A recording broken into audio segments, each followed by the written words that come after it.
మనకి ఏ విషయమైనా సరే, ఆహారమైనా, భక్తి అయినా సరే, ఏదైనా సరే పులోమంటూ చేసేయడమే అలవాటు.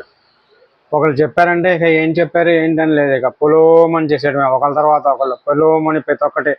ఈ పులోమని చేయడంలో అన్నీ మర్చిపోతారన్నమాట. ఇప్పుడు పండగల రోజు నదీ స్నానాలు చేయమన్నారంటే నదుల్లో స్నానం చేయాలి కరెక్టే, కానీ అది నదీ స్నానం ఎలా చేయాలి, ఏంటి, ఎక్కడ చేయాలి, ఎలా నది ఎలా ఉన్న చోట చేయాలి అనేది ఏమీ లేదు అసలు. మురికి నీరు ప్రవహిస్తున్న నదుల్లో కూడా స్నానం చేస్తారు.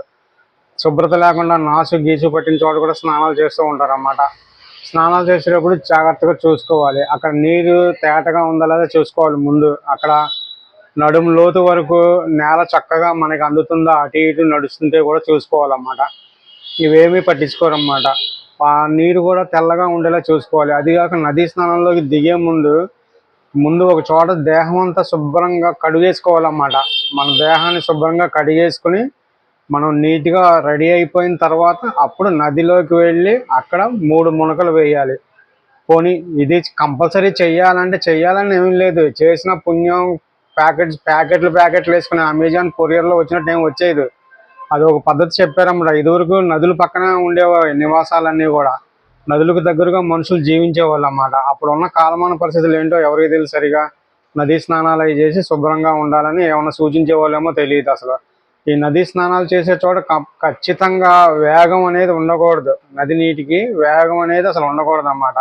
నిశ్చలంగా ఉండాలన్నమాట. అది నడుము లోతు చక్కగా ఉండాలి. ప్రతిదీ మనకి అందుబాటులో ఉండేలాగా ఉండాలి. మన కాలు కిందకి వేసినా జారేలాగా ఉన్న చోటుకి వెళ్ళి నదీ స్నానం చేయమని చెప్పి ఎవరు చెప్పారు? ఎవరో గురువులు చెప్తూ ఉంటారు, వెళ్ళి నదీ స్నానం చేయండి మంచిది, అక్కడ మునగండి, ఇది వస్తుందని. కానీ చూసుకోవాలి కదా. ఈరోజు ఇసుక అక్రమ రవాణా జరుగుతుంది. ఎక్కడ పడితే అక్కడ ఇసుక తోడేస్తూ ఉంటారు అన్నమాట. ఒకసారి ఉన్నట్టు అక్కడ ఒకసారి ఖచ్చితంగా ఉండదు లోతు. ఎందుకంటే వీళ్ళు తోడేస్తారు కదా, ఇసుక తోలుతారు, కనబడకుండా కావాల్సిన మట్టి తోలుతూ ఉంటారు అన్నమాట. ఇష్టం వచ్చినట్టు చేస్తూ ఉంటారు. ఎక్కడైతే నాచు బాగా పట్టి ఉంటుందో అక్కడ కంపల్సరీ ప్రమాదం జరుగుతుంది అన్నమాట నదుల్లో. ఇది చాలా బాగా గమనించాలి అసలు. అలా గమనించకుండా ఆ నదిలోకి దిగారనుకోండి ప్రమాదం ఉండదు. ఈ రోజే మహాశివరాత్రి చూడండి, అసలు పుణ్యం కోసం పోతే ఏదో అయినట్టు అయిపోయింది. ఆ కుటుంబాలకు శోకం మిగిలింది. ఇలాంటివి జరగకూడదని మనం ప్రతి ఒక్కరు కోరుకోవాలి. ఆలోచించండి, ఏమి తెలియని పిల్లల్ని, వాళ్ళకి అసలు ఈత కూడా రాదనమాట. ఎంత ఈత వచ్చినోడైనా గజ ఈతగాడైనా ఒకసారి ప్రమాదం జరుగుతుంది. బావి నీళ్ళలో దిగిన ప్రమాదం జరుగుద్ది, నది నీళ్ళలో దిగిన ప్రమాదం జరుగుద్ది, ఏటి నీళ్ళలో దిగినా కూడా ప్రమాదం జరుగుద్ది. ఎందుకు చెప్పండి? ఎవరో చెప్పారని అదే పనిగా ఫాలో అయిపోయి వెళ్ళి కొంతమంది నీళ్లు చల్లుకుంటూ ఉంటారు. అది ఉత్తమమైన పని. కానీ శుభ్రత లేని చోట నదీ స్నానాలు చేయకూడదు. ఒకటి గమనించండి, ఈ నదులన్నింటినీ మనుషులు ఎలా అయితే కలుషితం అయిపోయారో ఈ నదులను కూడా అలా కలుషితం చేసేస్తున్నారు. మీరు బాగా గమనించండి, ఆ నదుల నిండా చెత్త అనమాట. ఎక్కడ పరిశుభ్రత ఉండదు, ఎక్కడ తేట నీరు అనేది ఉండదు అసలు. మురికిగా నాచువాసన పట్టుకుంటూ ఉంటాయి. ఎవరు వచ్చి శుభ్రం చేస్తారు? ఈ నాచువాసనలో గవర్నమెంట్కి అసలు పడదు అన్నమాట. కొన్ని దేవాలయాల నుంచి కిందకి దిగినప్పుడు నది ఉంటుంది. ఆ నది దగ్గర రాళ్ళన్నీ పాసిపెట్టి ఉంటాయి అన్నమాట. క్లీన్ చేసేవాడు ఒకడు పొరపాటున కాలేస్తే జారి వెళ్ళిపోవడం అన్నమాట.